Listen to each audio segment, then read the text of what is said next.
Shalom, povo santo! Bem-vindo ao nosso canal no YouTube da Igreja Reino Manifesto. Eu sou Renata Barbosa, mestra da igreja, e quero compartilhar com você aqui um de nossos estudos, que você possa adquirir conhecimento através dessa palavra. Os nossos estudos são todas as terças-feiras, ao vivo, através do Google Meet, onde nós compartilhamos da palavra de Deus. Fique aí, então, com mais um aprendizado. Vamos aí então à introdução ao Apocalipse.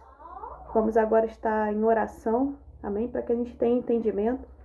Esse é um livro que requer essa busca do entendimento através do Espírito Santo, essa dependência da gente ter esse coração disposto e ensinável através de Jesus Cristo. Então, assim como você, também quando eu comecei a estudar esse livro, eu não tinha entendimento algum, mas com a responsabilidade de ensinar a vocês, eu procurei me aprofundar.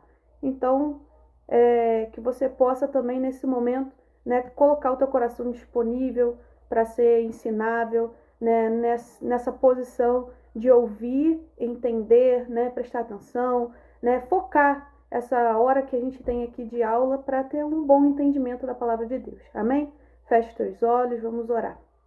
Senhor, meu Deus, que o Senhor possa nessa noite, meu Pai, nos dar a capacidade de compreender a Tua palavra, de compreender os Teus ensinamentos, meu Pai, que o Teu Espírito Santo possa estar conosco nesse momento, nos discipular, nos ensinar, meu Pai, e nos dar a instrução, porque nós dependemos e carecemos do Senhor, meu Pai. Nós precisamos de Ti, que o Senhor nos instrua e que o Senhor esteja presente nessa aula, meu Pai, porque é sobre a Tua revelação, é sobre a Tua palavra, é sobre o entendimento de quem Tu és, Senhor. Então nós precisamos de Ti, em nome de Jesus. Amém. O que é Apocalipse? A palavra Apocalipse significa revelação ou desvendamento. E o livro de mesmo nome é uma revelação de Deus a João sobre o fim dos tempos. Então, o que a gente vai fazer? Estudar a escatologia. O que é escatologia? O estudo dos fins dos tempos. A escatologia, o Douglas já deve ter explicado vocês no estudo de dores do parto, que também faz parte de uma profecia preditiva, algo que vai acontecer. E Apocalipse mais, então, é algo que vai acontecer no futuro e no fim, na consumação do plano de Deus, da obra de Deus, amém? Então, o livro de mesmo nome é uma revelação de Deus a João sobre o fim dos tempos, a luta entre o bem e o mal, e o estabelecimento de um novo céu e uma nova terra. A palavra vem do grego apocalipsis, que indica a exposição de coisas ocultas. O que acontece? A gente já ouviu a palavra eucalipto. É uma palavra que ajuda a gente a entender o que significa apocalipse no grego. Eu significa bom, bem, no grego. Calipto significa sombra. Então, quando eu falo eucalipto, a árvore, eu falo boa sombra. Entendeu? Eu, bom, calipto, sombra. Então, boa sombra, eucalipto. Agora, apocalipse, apô significa trazer para fora, amostrar. Calipsis significa sombra. Então, trazer para fora aquilo que estava oculto. Por isso, a gente traz aqui como uma revelação, porque eu trago para fora aquilo que estava oculto. Então, Jesus trazendo para a gente o entendimento de algo que antes não existia. Amém? O que indica exposição de coisas antes ocultas, sendo o livro uma manifestação do plano divino e uma mensagem de esperança para os fiéis, mostrando que Deus vencerá o mal e restaurará todas as coisas.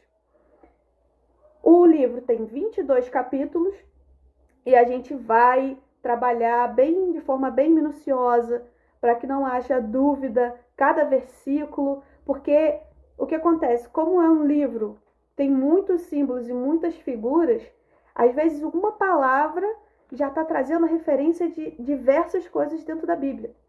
Então eu preciso saber por que Jesus quis usar aquela palavra ali em si, qual é o contexto bíblico que ele quis usar para poder se manifestar daquela forma. Né? Por exemplo, a gente vai decifrar por que Jesus se autodenominou filho do homem. Aí a gente vai, onde está filho do homem na Bíblia e o que Jesus quis dizer quando ele falou filho do homem. A gente vai contextualizar de forma simples, direta, objetiva, que aí causa um bom entendimento, um entendimento claro. O livro contém 22 capítulos que servem para alertar e encorajar os que creem em Deus.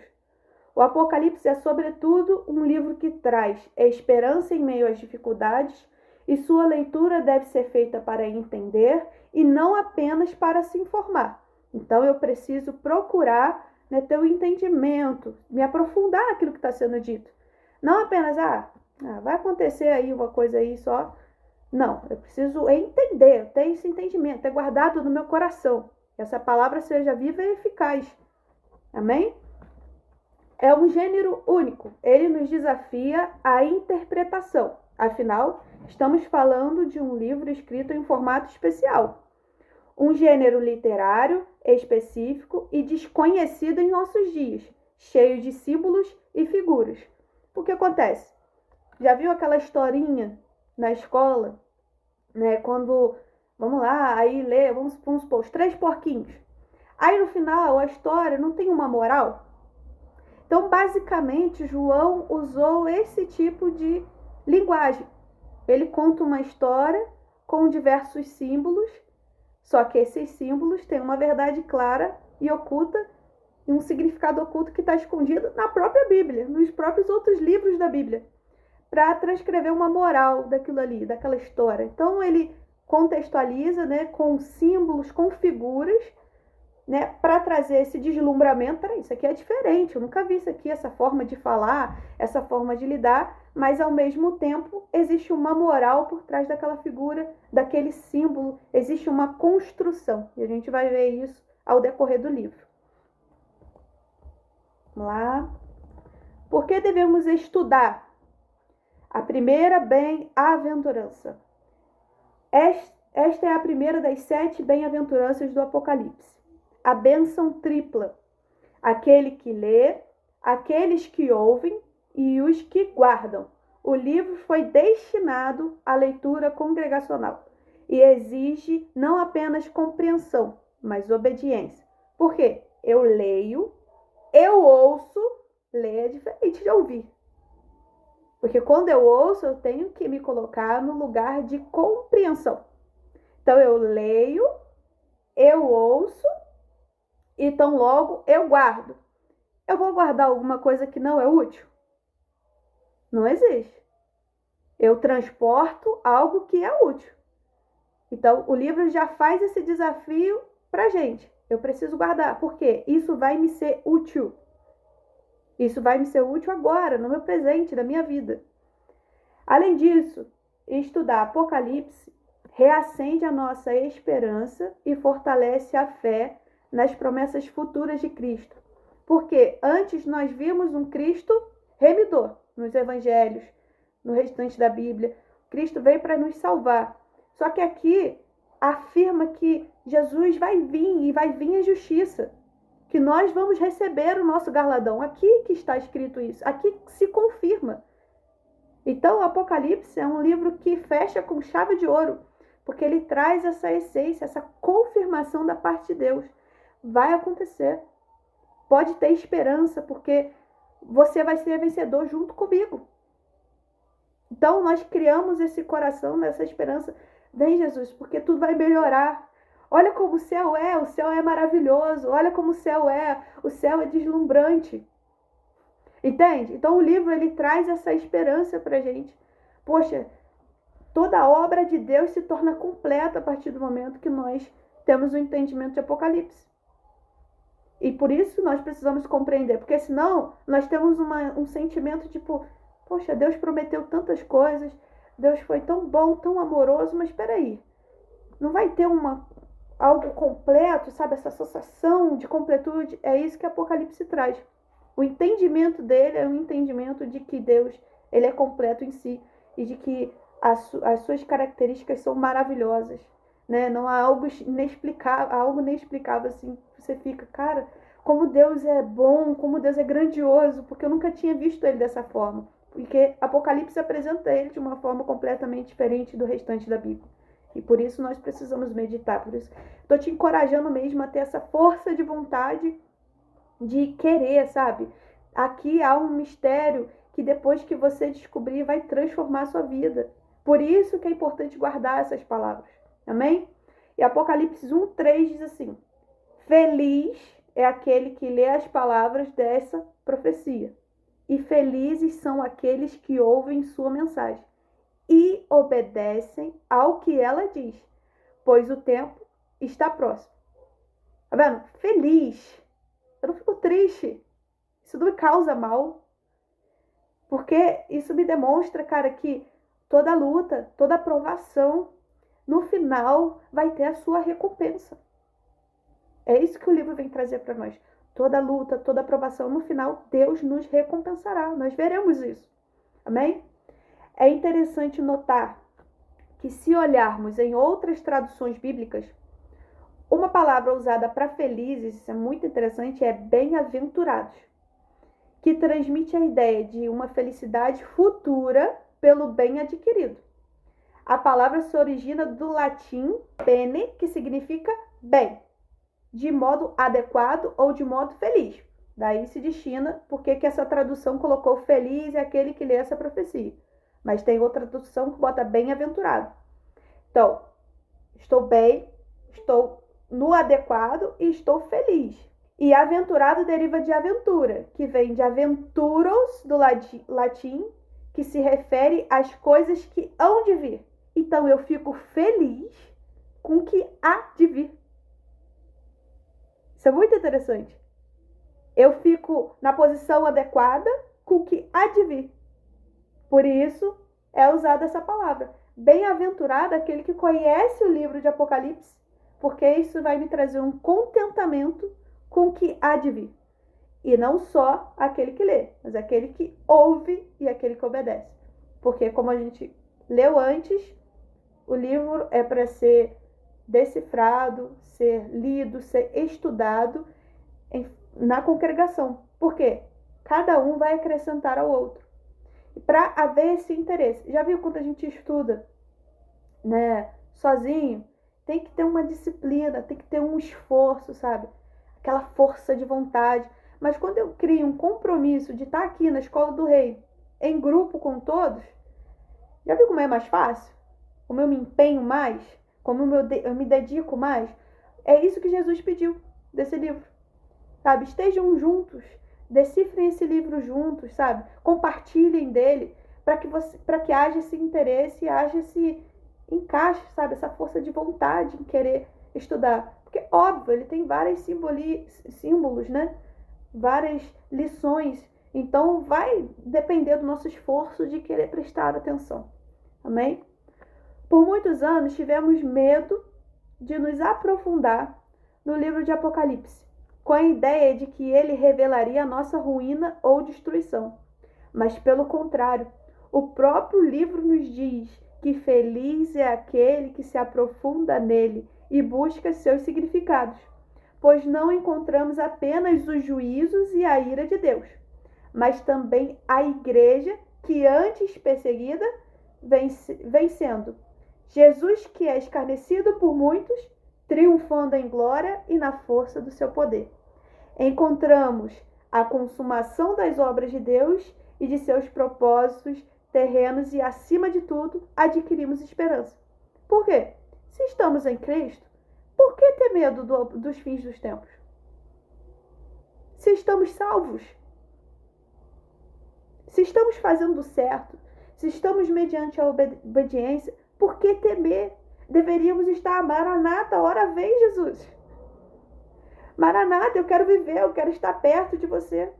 E é isso que o livro traz. Por isso essa felicidade. Cara, eu vou viver isso aqui. Eu vou deslumbrar algo maravilhoso. Eu vou encontrar esse Jesus na sua força, na sua honra, na sua glória. E eu vou ser vencedor junto com ele. Então, nós precisamos ter essa compreensão. Por que eu vou temer essas coisas que vão acontecer se as coisas ruins que estão descritas nesse livro não são para mim? O inferno não é para mim, e sim o céu. E, cara, o céu é algo maravilhoso, cheio de características maravilhosas. Quando nós formos aqui estudar no Apocalipse 4, Apocalipse 5, que vai trazer um entendimento do trono de Deus, sabe, de como é a adoração celestial, vamos ficar deslumbrados com as características que Jesus deixou ali, em símbolos, obviamente. Por quê? Por que precisamos meditar? Porque Apocalipse, ele está sincronizado com o restante da Bíblia. Então eu preciso entender a Bíblia para poder decifrar o Apocalipse. Por isso nós precisamos estudar, meditar. Vocês vão ver que tem vários versículos cruzados. E por que Jesus deixou assim? Para que os servos dele compreendessem, não qualquer um. Ele não vai revelar algo para qualquer um. Ele vai revelar algo para aquele que ele ama. Olha isso aqui, eu quero dar esperança para você. Você que acreditou em mim. Você que perseverou. Você que lutou, você que suportou as provações. Agora eu quero trazer esperança para você. Esse é o contexto de Apocalipse, né? Vamos lá. A bênção tripla de Apocalipse.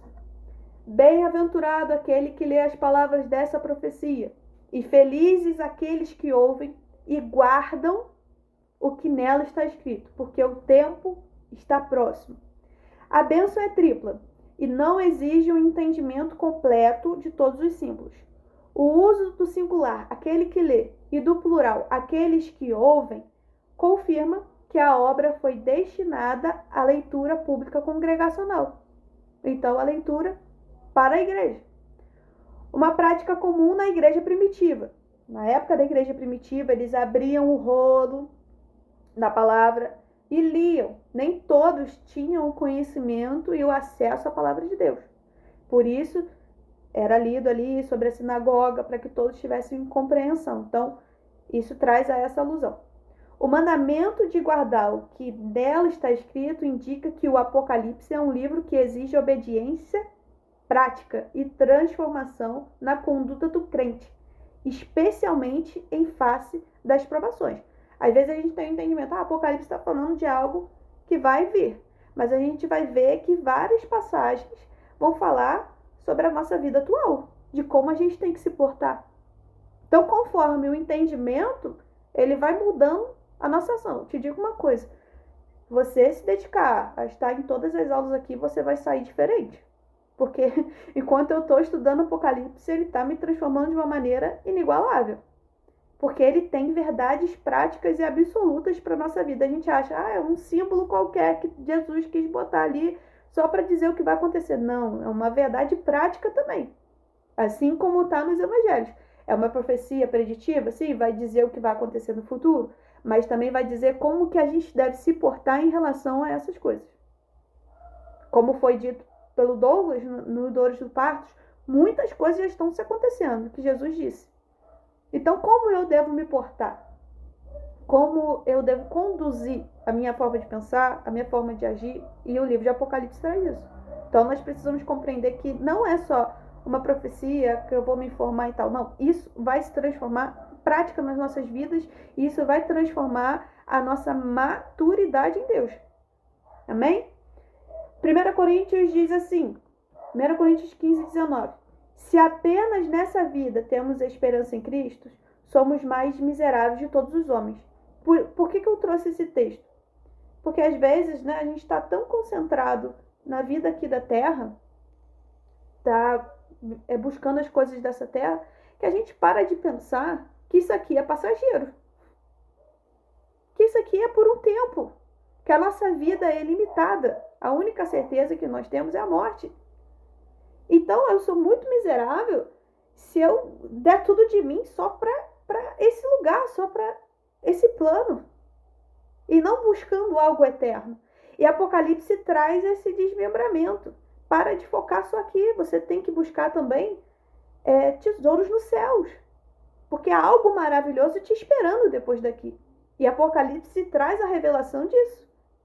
Miserável eu sou se eu só pensar em viver algo maravilhoso e deslumbroso, uma vida pacífica, uma vida acomodada aqui. Oh, meu tesouro está lá no céu. Essa vida maravilhosa está lá no céu. Né? O bem mais precioso está lá no céu. Então eu não posso apenas focar no que eu vivo aqui, buscar apenas aqui. Claro, aqui é a prova daquilo que eu sou. O tempo nessa terra é a prova daquilo que eu sou. Mas eu devo meditar que há algo depois. E Apocalipse traz, né? Tira da sombra isso. Às vezes é algo que eu não parava para pensar nisso.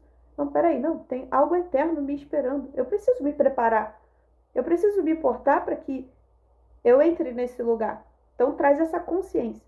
Filipenses 3, 20 ao 21 diz: Mas a nossa cidadania está nos céus, de onde também esperamos o Salvador, o Senhor Jesus Cristo, que transformará o nosso corpo vil para ser conforme o seu corpo glorioso, de acordo com o trabalho pelo qual ele é capaz de submeter todas as coisas para si mesmo.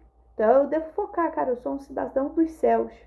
Então eu corro para o alvo, eu tenho um objetivo, que é o que Paulo fala nesse livro de Filipenses. Teu objetivo, sabe? O objetivo é Cristo. O objetivo é adentrar os céus. Amém? Vamos lá. Aqui a gente precisa explicar, a gente não vai se ater a esse assunto. É um assunto, mas é um assunto que a gente precisa explicar. Há várias visões do livro de Apocalipse, né? As diferentes visões interpretativas, assim como há das dores do parto. Mas, como eu vou até ler aqui, nós não vamos nos ater a uma visão. Nós vamos se ater a entender quais são os símbolos e os significados dele. O que Jesus quis dizer. Eu não vou falar para você, vai acontecer agora, vai acontecer depois, já aconteceu. Não, a gente não vai se ater isso ao estudo. Mas eu preciso explicar que tem diferentes visões, né? Quando a gente fala sobre Apocalipse, preciso explicar que tem diferentes visões. Há pessoas que acreditam que boa parte já aconteceu, que a gente só está esperando, vamos supor assim, o juízo final e o milênio.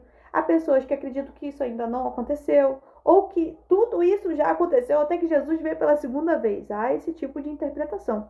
Então, assim, vale do entendimento que o Espírito Santo me dá. Nós não vamos até falar assim, isso aqui já aconteceu em tal era. Não. Isso aí requer ao Espírito Santo, né, trazer o entendimento a cada um, se já ou se não. A gente só vai entender, vai falar assim, esse símbolo aqui significa isso. Aí você interpreta se já aconteceu ou não. Posicionamentos hermenêuticos. No século atual, temos várias visões interpretativas sobre quando e como aconteceram ou irão acontecer.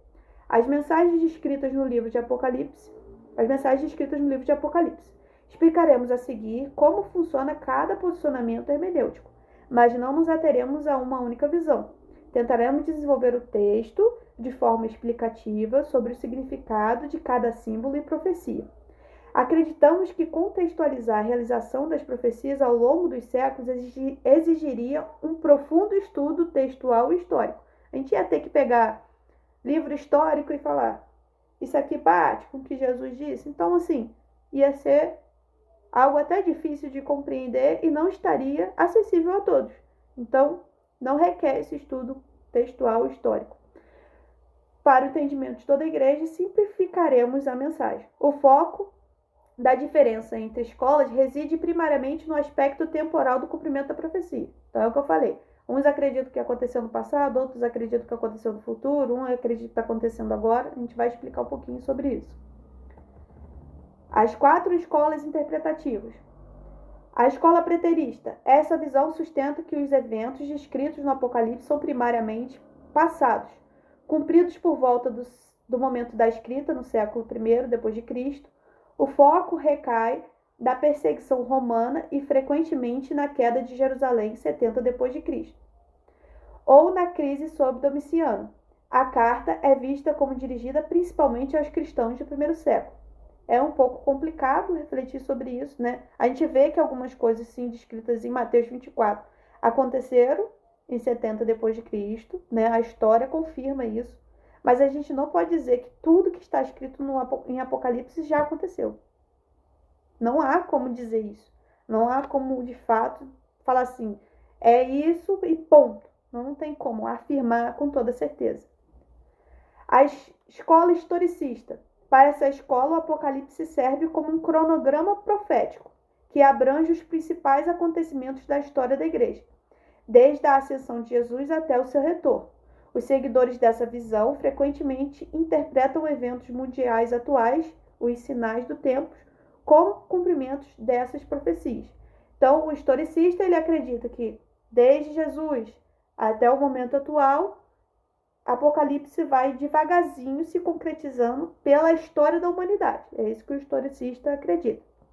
E aí traz um pouco de abrangência na situação. Tipo assim, houve uma guerra, por exemplo, a guerra da Ucrânia. Aí ele precisa achar em Apocalipse onde essa guerra bate com o livro de Apocalipse. Por quê? Ele se baseia de que a história da humanidade está confirmando.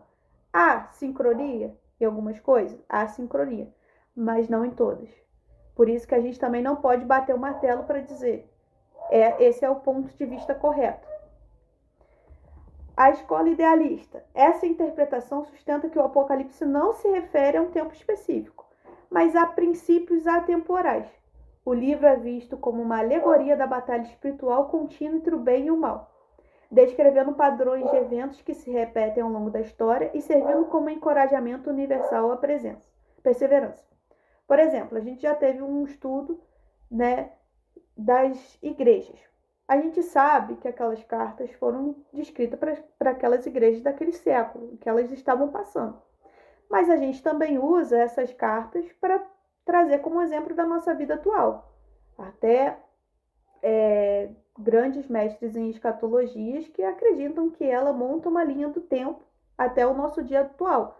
Nós seríamos a igreja de Laodiceia. Então, a igreja idealista, ela interpreta dessa forma. Ela interpreta que, ao longo da história, as coisas vão se repetindo, e vão se fazendo realistas na nossa vida. Há também uma brecha de poder não ser. Então, assim, nenhuma delas a gente pode bater o martelo e falar essa é a visão que nós devemos ter de Apocalipse. Eu acredito numa junção de todas elas. Acredito que é atemporal, acredito que é histórico, acredito também que aconteceu um pouco no passado, mas que a gente precisa ter o discernimento atual do Espírito Santo de como nós devemos nos portar em relação ao que nós estamos lendo agora. Então eu vejo desse ponto de vista. A escola futurista. Essa visão sustenta que a grande maioria dos eventos descritos no livro, geralmente a partir do capítulo 4 em diante, foi predita para se concretizar no futuro distante, do ponto de vista dos leitores originais. O foco está na escatologia final, incluindo os períodos da tribulação e do milênio. Então, a escola futurista, a partir do capítulo 4, vai dizer: isso não aconteceu até agora, isso vai acontecer. Não há nenhum relato, vamos supor assim, como o historicista já acha que algumas coisas já se concretizaram, os futuristas acham, não, isso, depois do capítulo 4 tudo vai acontecer. E eles focam mais em ensinar a tribulação e o milênio. Eles não focam em ensinar as outras coisas de Apocalipse. Enfim, é só para a gente ter uma ideia, mas como eu disse, a gente não vai se ater a uma visão interpretativa. A gente vai se ater ao texto e tentar entender o que ele está querendo dizer, assim como a gente acabou de interpretar, os bem-aventurados, o que Jesus quis dizer com aquilo ali. É assim que a gente vai discorrer o livro. A quem é destinado o livro? A revelação de Jesus Cristo. A revelação de Jesus Cristo que Deus lhe deu para mostrar aos seus servos coisas que em breve devem acontecer. E ele a declarou, enviando-a por meio de seu anjo a seu servo João. Apocalipse 1:1. Por isso que eu falei, o livro não é para qualquer um. Se eu ler sem um entendimento da Bíblia em si, eu não vou conseguir compreender. Se eu ler sem ser servo de Cristo, eu não vou conseguir compreender. Por isso o livro é destinado a seus servos. Por isso precisa ter um mestre com algum entendimento da Bíblia explicando. Porque haverá símbolos que só quem entende a figura de Jesus, a ideia da Bíblia e de como ela foi escrita, por que aquilo ali foi escrito, que vai conseguir compreender o livro. Por isso é destinado aos servos, aqueles que estão em Cristo. Porque é através do Espírito Santo que a gente vai ter uma interpretação. Então eu preciso ser servo, né? Eu preciso estar em Cristo para ter uma boa interpretação do livro, né? Eu vou ver que há conexões e vou ter um bom entendimento. Aqueles que aceitam a Cristo esperam ansiosamente por sua salvação e ainda mais pela revelação do nosso Senhor. Esse livro não trata apenas de acontecimentos futuros, mas mostra-nos o julgamento de Deus, as calamidades da terra e o mistério de Babilônia em detalhes vívidos. Então, o livro vai trazer como funciona o julgamento de Deus, né? As atrocidades, algumas nós vamos identificar no nosso tempo atual, que acontecem nessa terra, e o mistério da Babilônia em detalhes vívidos. O que antes não foi dito, agora será. Acima de tudo, é a revelação de Jesus Cristo. Isso aqui eu quero que vocês prestem atenção. Sobre o Cordeiro vitorioso e sobre a sua soberania, domínio e poder. Se entendermos todo o resto, mas perdermos Jesus nesse livro, perderemos o próprio livro de Apocalipse. Porque Jesus é a essência desse livro. Não adianta eu querer examinar os símbolos, as histórias, né? Todo esse contexto histórico. Não adianta eu querer olhar para as outras coisas se eu não olhar que o livro está apontando para Jesus em todo o tempo e para a figura de quem ele é e de que ele vai ser vitorioso e que a sua soberania, o seu domínio, o seu poder virá sobre a terra. Eu preciso ter esse entendimento. Eu não posso perder Jesus e querer entender mais, vamos supor assim, eu quero entender como que é o 666. Eu quero entender por que Jesus falou besta. Eu quero entender por que Jesus usou esse símbolo aqui. Por que a mulher é o dragão. Mas eu quero entender o que Jesus falou, mas não quero ver por que Jesus falou isso. Entender por que Jesus usou essa figura, porque isso vai me trazer para quem ele é. E eu não posso perder isso. Do porquê de conhecer a Cristo mais profundamente. Porque antes nós conhecemos o Cristo que morreu na cruz, que ressuscitou, que está lá no céu. Mas aqui é o Cristo, o Cordeiro vitorioso, que vai voltar e que vai governar, que vai ter o domínio e poder sobre todas as coisas. E eu preciso ter o entendimento de que o livro vai trazer essa consciência para mim. Eu não posso perder Jesus. Aqui eu trago uma citação de Spurgeon, que é muito interessante. A grande falha de muitos mestres é que Cristo é para eles um personagem no papel. Certamente, mais do que um mito, mas ainda assim uma pessoa de um passado obscuro, um personagem histórico que viveu há muitos anos e realizou feitos admiráveis, pelos quais somos salvos, mas que está longe de ser uma realidade viva, presente e brilhante.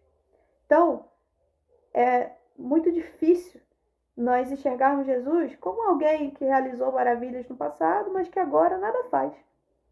Nós não podemos ter esse entendimento de Jesus. Nós precisamos olhar para o livro e entender, cara, ele está fazendo na nossa vida, ele está realizando, ele ainda continua presente. E ele vai vir, ele vai governar. Jesus ainda está presente, ele ainda é vivo, ele é eficaz. Ele ainda faz uma obra, ele ainda realiza feitos maravilhosos. Eu não posso perder essa figura e essa essência. Porque assim como muitos pensam, assim é como muitos zombam de nós. Cadê Jesus? Ele não está na sua vida? Então por que ele não vem e te salva?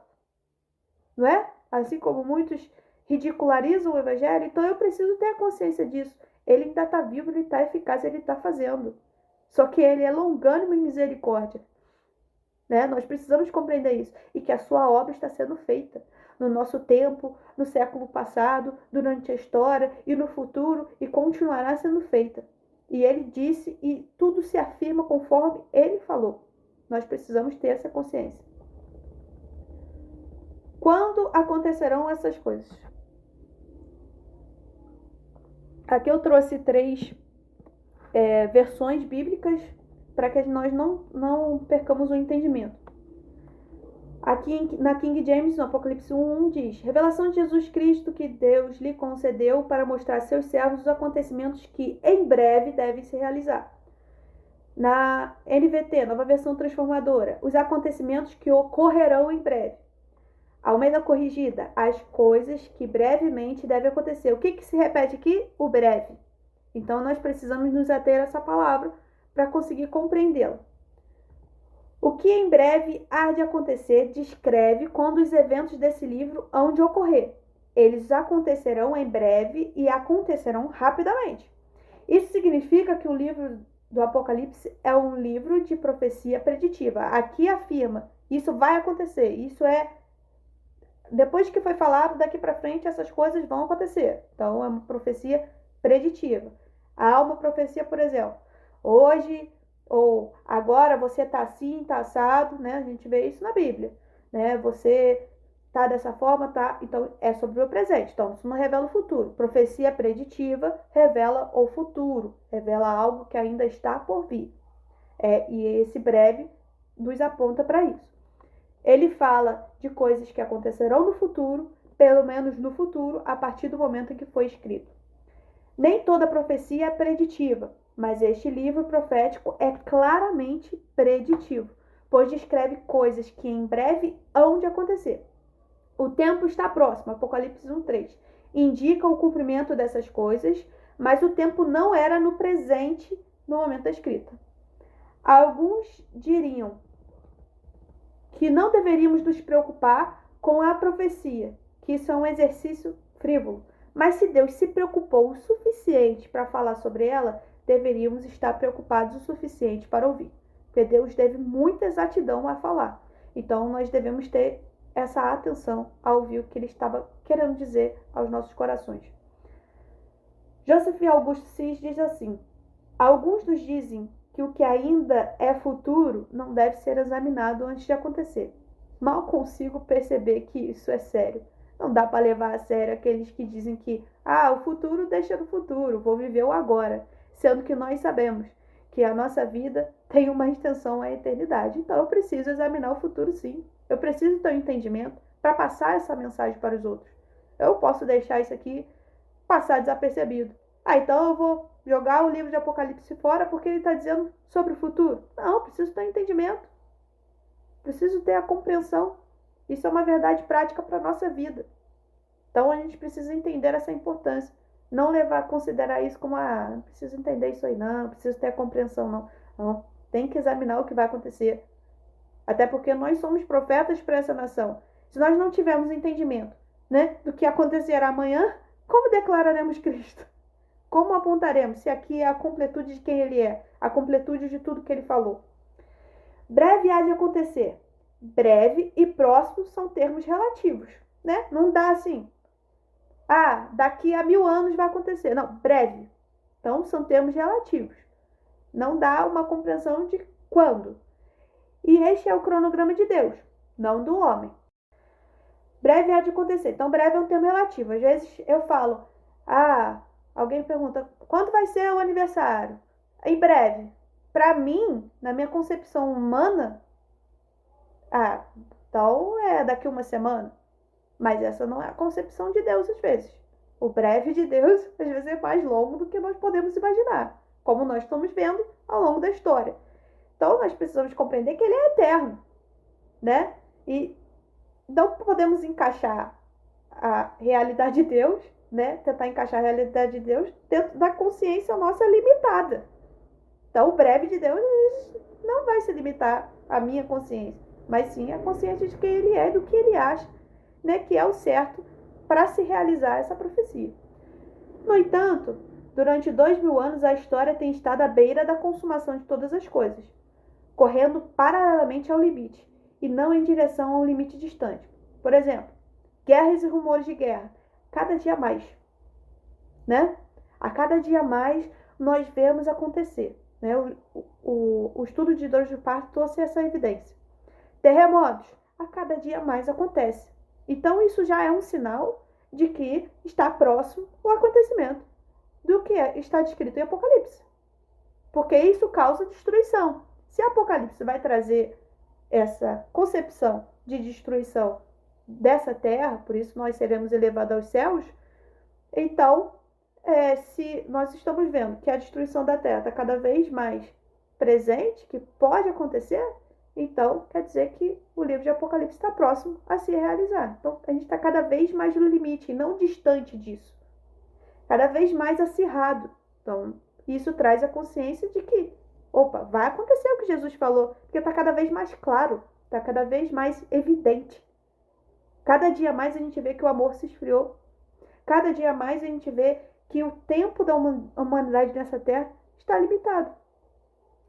Breve é a antiga frase grega entachei, que significa acontecendo rápido ou repentinamente. Aí tem uma diferença. Rápido é uma coisa, repentinamente é outra, indicando rapidez de execução após o início.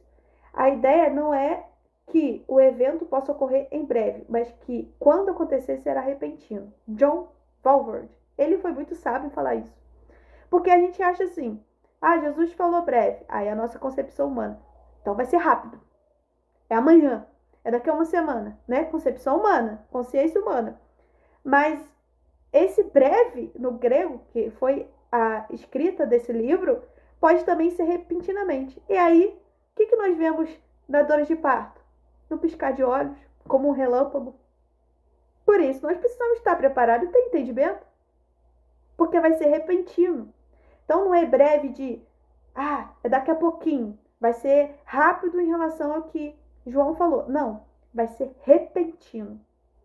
Vai ser de uma hora para outra. Quando começar, o livro vai se deslanchar. Quando se iniciar, quando Jesus pegar, que a gente vai ver lá em Apocalipse 5, né? Que ele toma posse do livro, do rolo, que está com os 7 selos. Quando ele começar a abrir os selos, vai ser um atrás do outro. Quando a trombeta tocar, vai ser uma atrás da outra. Entende? Então, é esse o entendimento. No piscar de olhos. Vai ser repentino. Começou, vai ser rápido. É esse o entendimento. Não que, a partir do momento que João falou, deveria ser ali no 1º século, no 2º século depois de Cristo. Então, a gente fica assim, Deus não falha, né? Na sua forma de falar. Porque por mais que os homens falam, vocês já falam 2000 anos que Cristo vai voltar. Mas a gente tem o entendimento de que ele vai. E que esse tempo que está demorando é pela sua misericórdia em relação à humanidade. Não porque ele falhou no que ele disse, não, porque ele quis dizer que era repentino. Não que seria rápido. Assim como conhecemos em 1 Coríntios 15 e Mateus 24, num abrir e fechar de olhos, como um relâmpago, ele virá. E essa é a conotação da palavra breve em nossa língua. Ninguém sabe o dia nem a hora, mas todos sabemos que se a profecia veio da parte de Jesus, ela certamente acontecerá. A promessa do retorno. Aqui a gente tem 2 textos que vão nos exemplificar isso em 2 Pedro. 2 Pedro 3, do 3 ao 4. Acima de tudo, quero alertá-los de que, nos últimos dias, surgirão escarnecedores que zombarão da verdade e seguirão os próprios desejos, dizendo: o que houve com a promessa de que ele voltaria?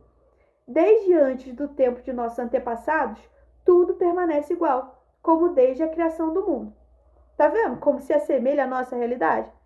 Vocês não falaram que Jesus ia voltar? Não volta?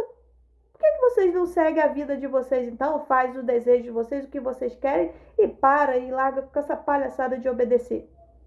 Só que é o que Pedro fala aqui. Eles falam, desde o tempo passado tudo permanece igual como desde a criação. Mas aquele que conhece a palavra e que examina a palavra com a realidade do que a gente está vivendo, a gente vê que o mundo não é mais o mesmo.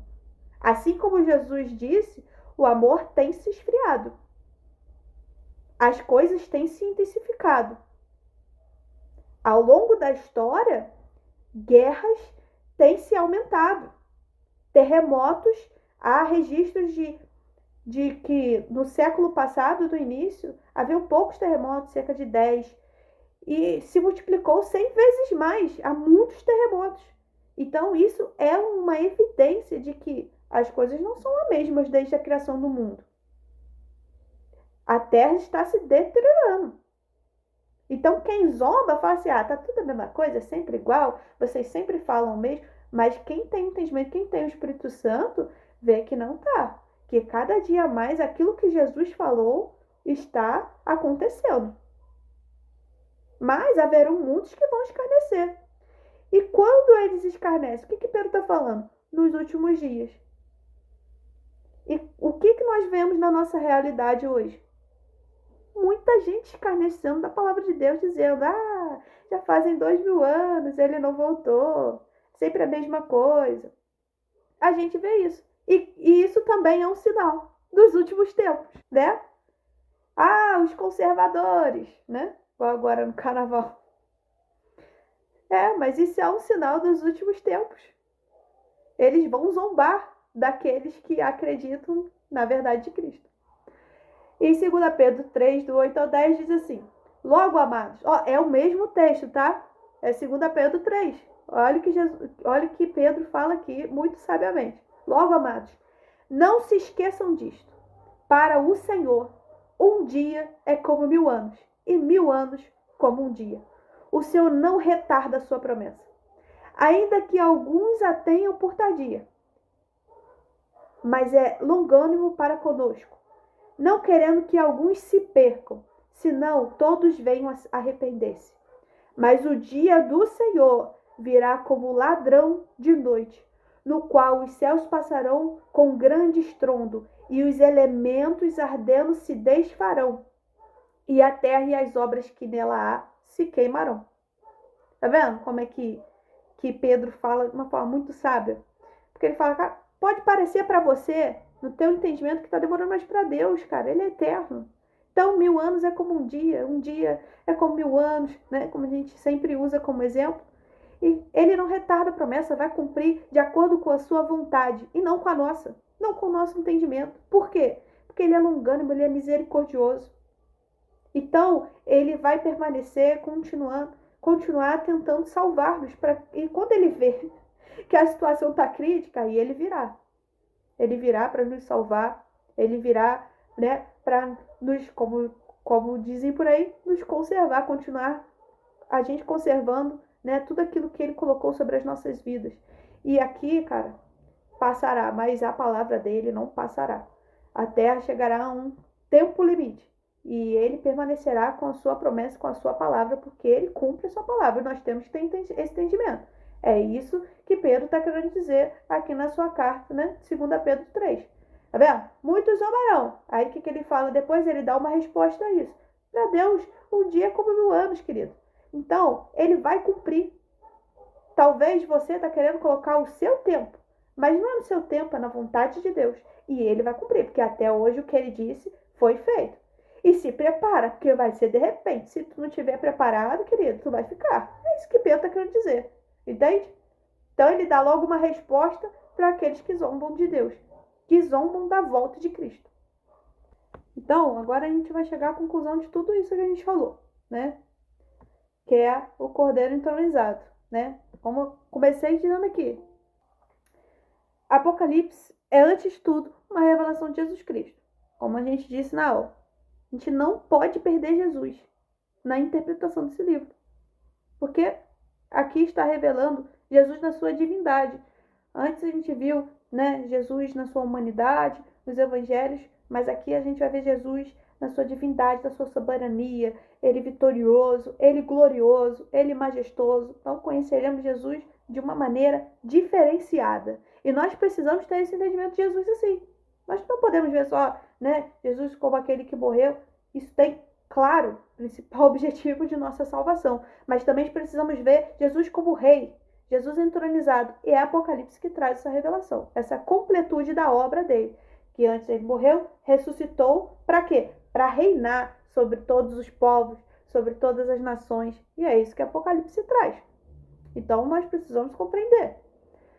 Apocalipse é, antes de tudo, uma revelação de Jesus Cristo, não apenas uma previsão de eventos futuros. Então precisamos nos concentrar na revelação de quem Jesus Cristo é. Como eu disse aqui, só que ele está entronizado, que ele governa sobre todas as nações, a realização da obra daquilo que ele pregou, profetizou antes, no momento de agora.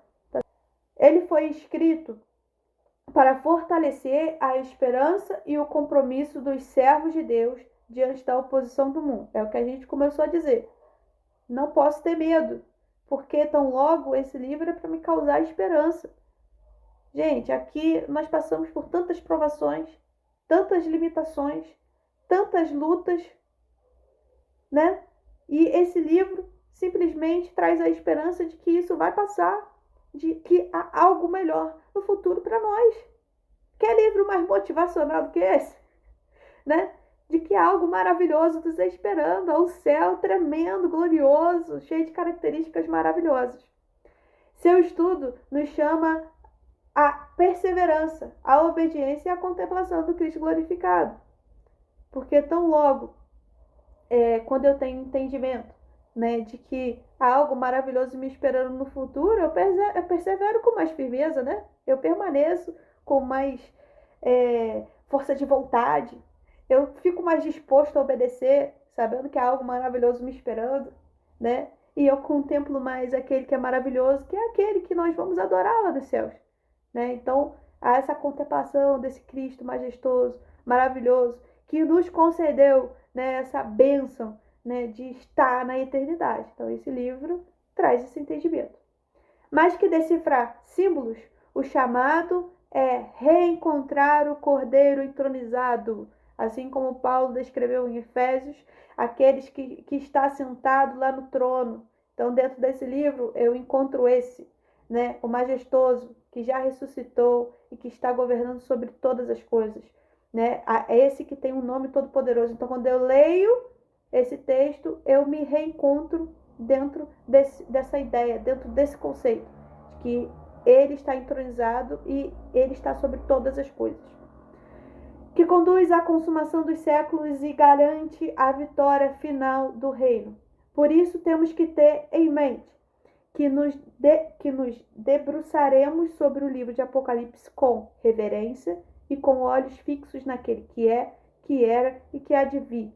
Não é sobre mim, não é sobre você, é sobre ele. Aquele que foi, aquele que é, aquele que há de vir. Então, como eu disse, esse livro é a completude de tudo que nós lemos antes, né? De tudo que nós estudamos antes. Ele vai trazer o ponto final, a consumação, que é a eternidade. Então, é daqui para sempre. Não é daqui até daqui a pouco. É daqui para sempre. Então, quando nós temos a firmeza disso, a gente leva até com mais tranquilidade essa vida, né? A gente enxerga a glória de Deus, a majestade de Deus e entendemos que nós participaremos desse grande banquete, dessa ceia, desse casamento, que é o que nós veremos ao decorrer desse estudo. Muito obrigada pela tua participação na nossa aula. Lembrando que nossas aulas são gravações ao vivo, né, através do Google Meet. Então, a maioria das vezes, por não ter ainda o suporte necessário, eu não vou estar atentamente olhando para você, ou um de nossos professores vai estar atentamente olhando para a câmera, porque nós estamos também dando atenção, mas espero que tenha sido bênção para a sua vida e que a palavra de Deus possa se tornar verdade prática e que o reino de Deus seja manifesto através de você. Amém? Fica com Deus, Deus abençoe, deixa o like, se inscreva no canal para poder acompanhar todo o nosso conteúdo da igreja. Shalom!